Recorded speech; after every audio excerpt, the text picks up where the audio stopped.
Hi guys, mga kasisilods, good morning! Ito ang aking for today's menu. Magbe-bake ako ng chicken para sa baon na naman ang ating anak guys. So ating isasalang na guys kasi ito ay naka-marinate na siya. So simple lang guys, tapos magpo-fried lang ako ng sweet potato. So ngayon ilalagay na natin siya sa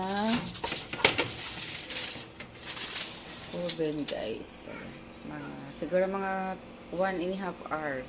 Saglit lang yun siya guys. Wait lang natin siya. Habang inaantay natin yung ating baked chicken, no? So magpiprito tayo ng sweet potato guys. Katino sa ating baked chicken. Ayan guys, ipiprito na natin ang ating sweet potato. Sweet potato! Yes, spring is here. Spring is Excuse me here. po. Ayan. Kaya natin siya mag-brown, guys.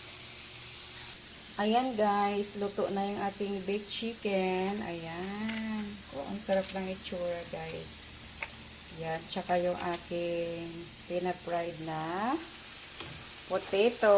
Sweet potato, guys. Katerno niya, guys. Baon niya ngayon, guys.